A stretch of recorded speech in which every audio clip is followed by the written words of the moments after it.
And so I thought to myself, yes, I can do something. And that's how the Artisan Nation was born. And these women, I can just relate to them so much. They need a voice. They need for the world to know about them. They need to be heard and be noticed by everybody. Welcome to the My Future Business Show, where we get you in front of your best audience and keep you there. Not only are we interviewing the biggest names in business to help you become even more successful, we're inviting you to book your spot on the show to help you grow your business.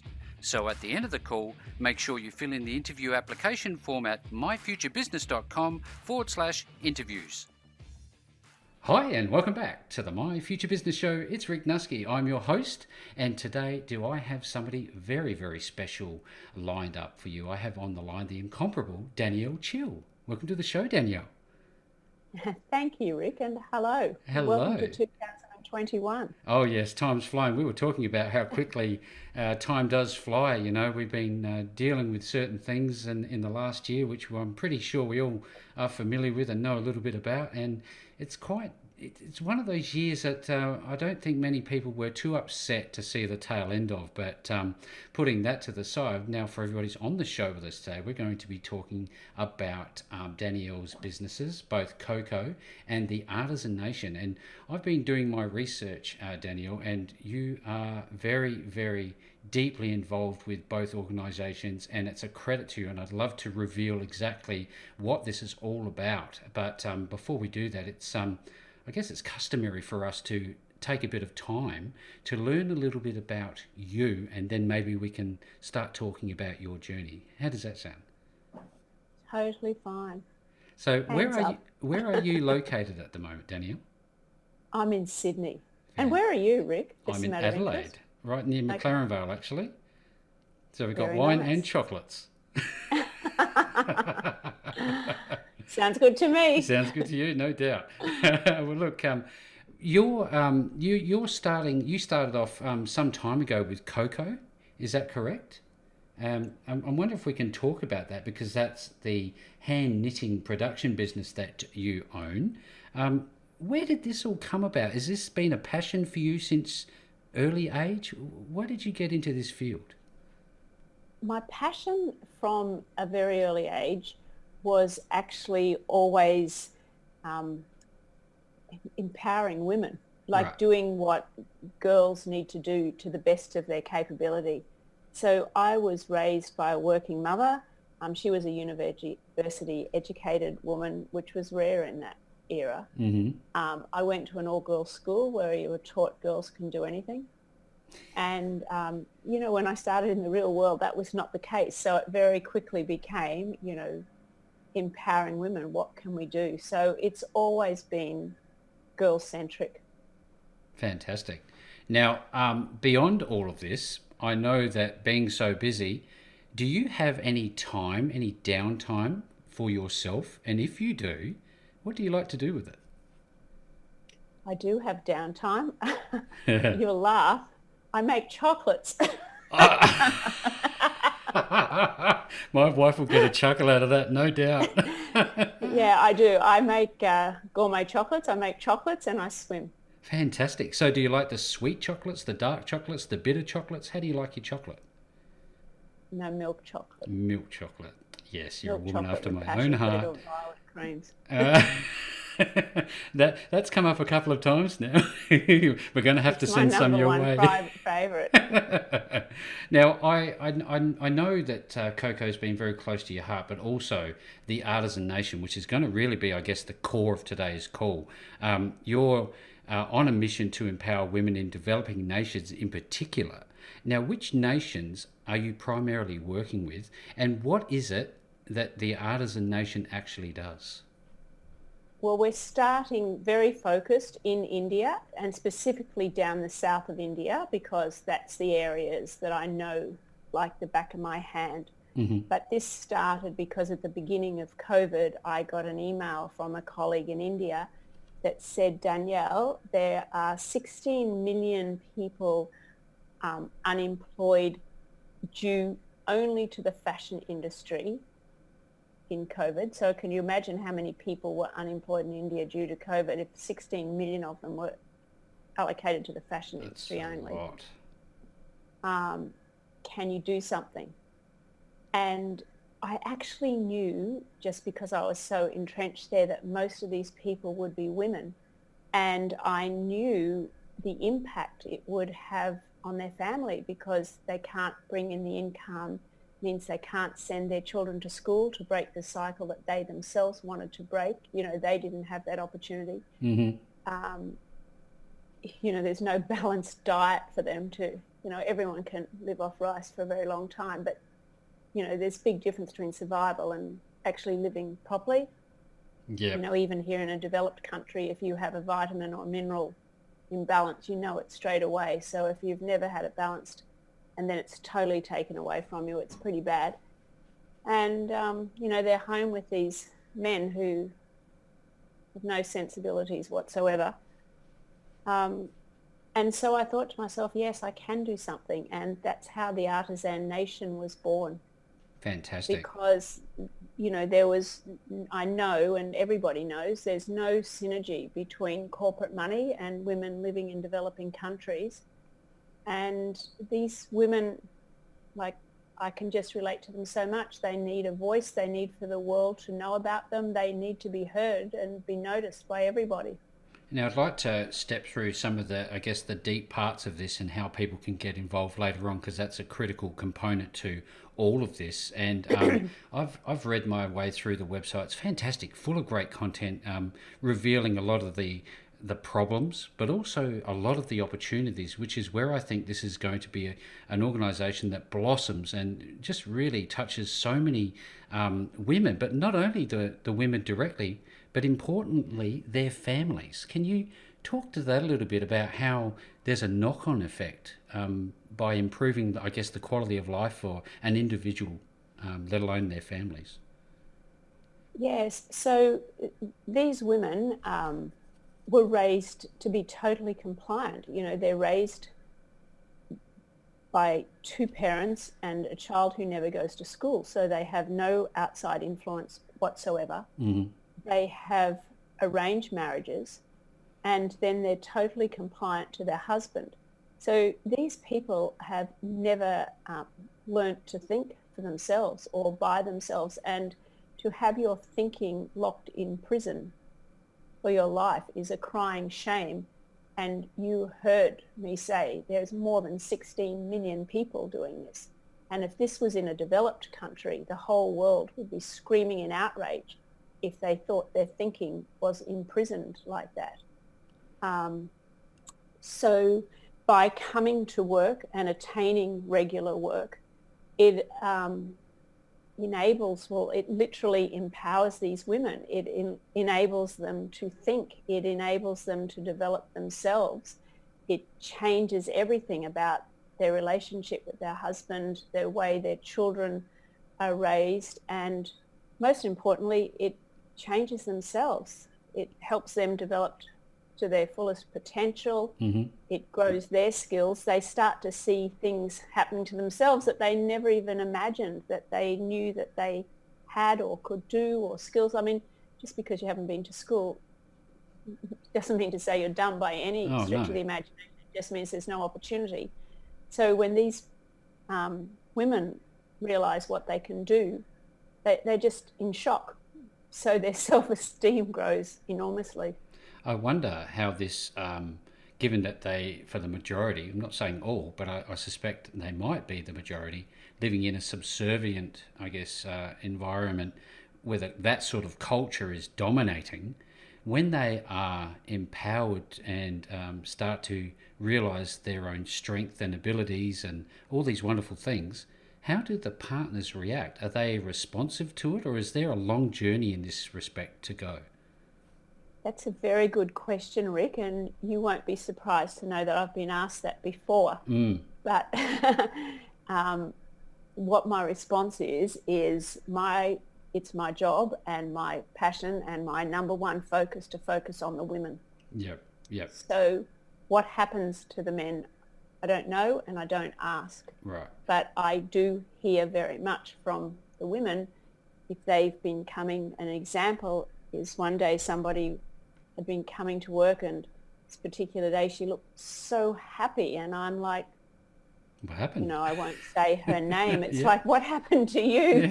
You know, Yeah. you look so amazing. Hmm. And she said, Danielle, it's now been one whole week that I haven't been hit. And Oh, that's the longest time that's ever been in my whole life.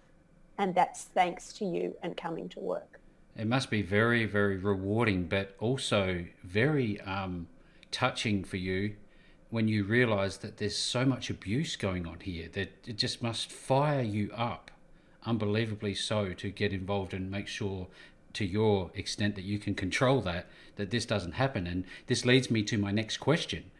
You talk about providing a safe place in the workplace. That's oftentimes the only place that you can these women can feel safe. Is that correct? And if so, why is that the case? It is the only place that they are safe. And you mentioned about being fired up. Hmm. And it's because um, people need to know that that sort of thing is going on, that it's very easy for all of us to say, you know, in this country that's a million miles away, this is happening. And it's like, yeah, that's terrible. But there's a disconnect, Yeah. basically, an emotional disconnect. And I think that's because, it's not, I think it's definitely because there's nothing there for the people to grasp onto. But the aim of the Artisan Nation is very much to bring these people alive so that there is someone to grasp onto. That the Artisan Nation will show videos and enable you to meet these women, and you know, you'll hear firsthand the difference that working makes to them. Yeah, that's fantastic.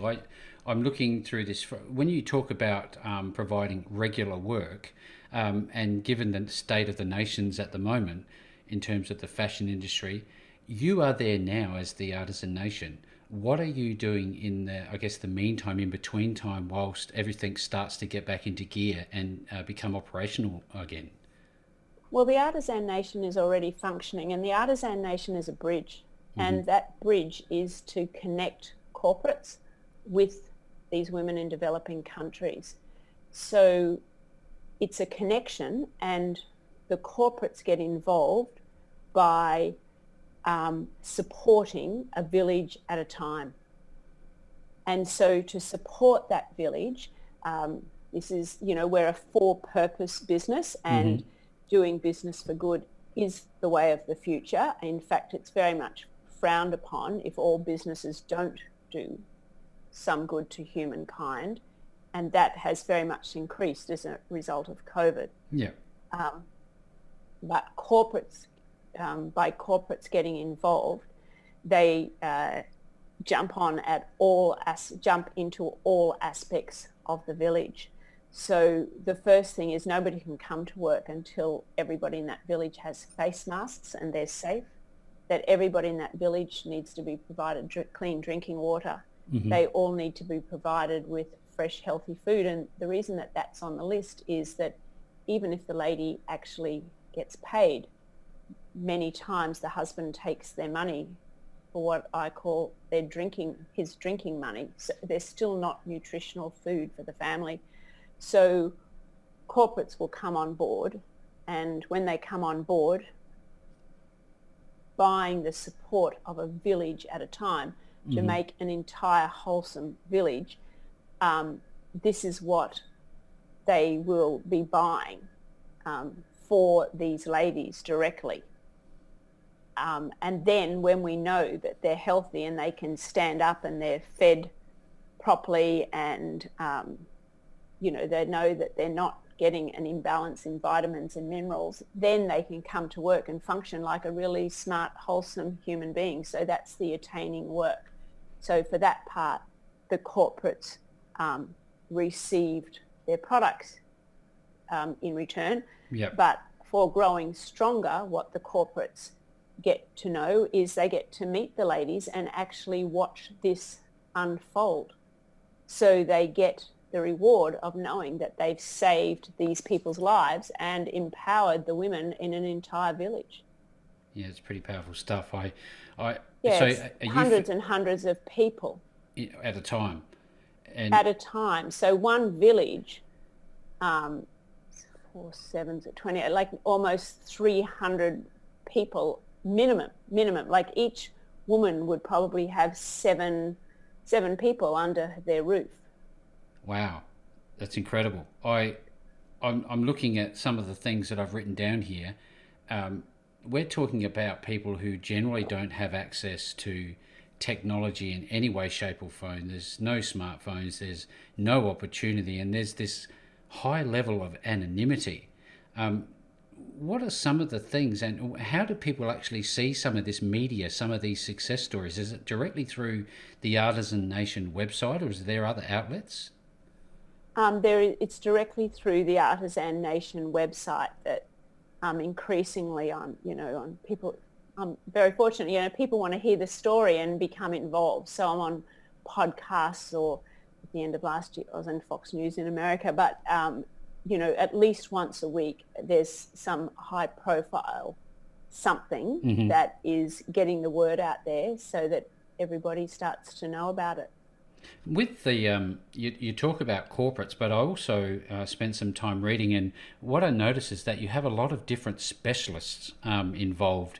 You've got people, I guess, clinical people providing blood works to work out diet, and dietitians, and a whole host of different, I guess, professionals that are involved. Could you talk a little bit about that? Well, up until now, those professionals that we've involved are local women, right, again, yep, because when these women go to a doctor in India, well, lots of them don't really have ready access, but the way that these doctors treat these women is nothing short of appalling. I've been at the first-hand receiving end of that, and I actually knew what was going on. So the way that they speak to these women is totally shocking. But yes, we provide all those things, which is what, when people get involved, and it doesn't have to be a corporate, on our website, theartisannation.com, individuals can get involved, and then when it gets to the amount of supporting a village, we jump in and all those people combined will support the village. Fantastic. I'm looking through just this list of I'm sort of jumping between one spot and another, but when I'm looking at the engaging dietitians, you've got psychologists, you've got movement leaders. Can you talk a little bit about what a movement leader actually does and how do they contribute to this? Well, yes, it came because, most of us who are very privileged who went to primary school here in the developed countries, which we take for granted, don't we? Physical education is a normal part of the weekly routine, if not the daily routine. Running around the playground, either just free playing or playing ball games or football or basketball or netball. I mean, there's a plethora of things to choose from. But we all know that if there's no physical activity, you can't function. I see what's happened here. I've taken movement leaders as in social movement leaders. We're talking about physical education. Physical movement. Yeah, okay. Dedicated physical movement leaders. Right. So because, the upside of this is we rent a house or a property in the village where these ladies work, and they come to work, and the most that they have to walk is like 1 block. And so these people have never moved out of their house. So there are so many new things that the Artisan Nation provides in what I call fast-tracking the empowerment of these women in villages. Yeah, absolutely. They say that the body works better when you move it. That's for sure and certain. In terms of villages, quote unquote, are you setting up villages? Is this a physical construct, and is there construction people involved? How does this part of it work? Well, we already have we had 5 villages going before COVID. Yep. And we've got 2 back up and going. And, the Artisan Nation came about especially because of COVID to fast track. We want 100 villages actioning. And so it's a village at a time, and yes, that's how the villages work. slow and steady wins the race. Right now, given that you're stuck where you are, what's the communication channels like, and how does that side of it work in the Artisan Nation? Are you regularly in communications? How's that all working? Yes, so my own business, KOKO, is Mm-hmm. one member of the Artisan Nation, and we have other members of the Artisan Nation as well. Mm-hmm. There's a crocheting unit, there's a couple of embroidery units, and these are all run by women, for women as well. Yep. And we're in regular communication with all of them. Fantastic. Do you think there will be an expansion of the base set of skills that you may be offering women in the future beyond these sorts of skill sets, like being able to become teachers or other things like that? Where's it stop? Not at this point in time. Mm-hmm. At this point in time, we're purely focused on the three missions. That is getting the women to grow stronger, to make sure that they stay healthy to start with. That's number one, so that they have face masks. Each person has clean drinking water and they provide healthy food. It's our job to make sure that, as you said, have vitamins, regular vitamin and blood tests, dietitians to make sure that they can actually function, and then to give them regular work. Providing an education institute is a whole different thing. But right now we're purely into keeping them in their environment and giving them as much opportunity, empowering women as much as possible. That's excellent. I can see it. They're coming to you and they're coming to the workplace and they have that smile in their face. They're beaming. They're standing upright. You've transformed, I think, is probably the best word to use here. Tell us about a success story. Can you share any success stories with us that stick in your mind? Yes. There's millions of stories Millions, actually, yeah. and one of the ladies said to me once, "Danielle, you give us wings to fly."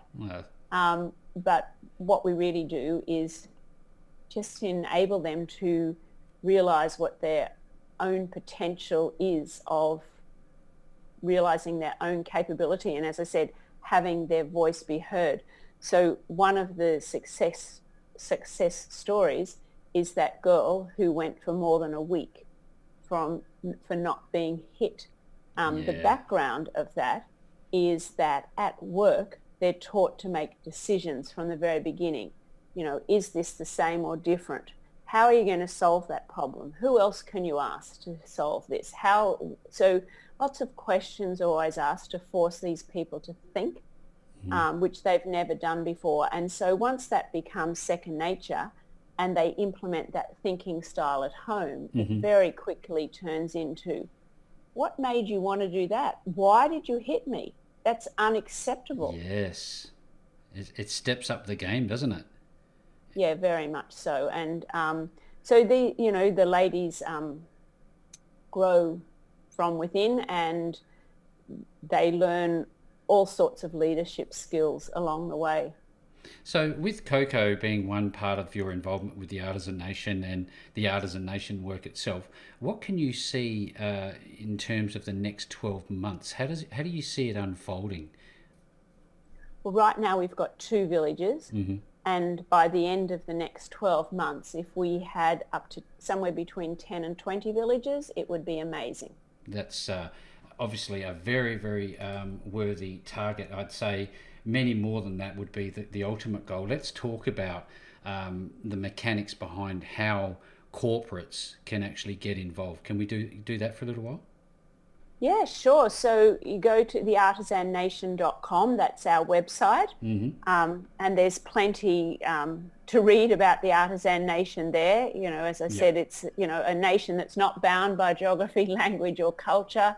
We're unified by passion, creativity and talent. It's very much about empowering women, bringing women up from not having their voices heard to having the whole world know that they exist.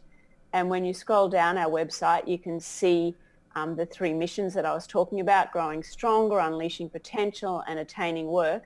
And then at the bottom there, it's how you can become involved. So, there are 3 different levels. If you want to support one village, there's the Artisan Cheer Squad level, and that's 175 people that you impact from there. And then if you want to support more than one village, there are the other two levels, the Artisan Participator and the Artisan Champion.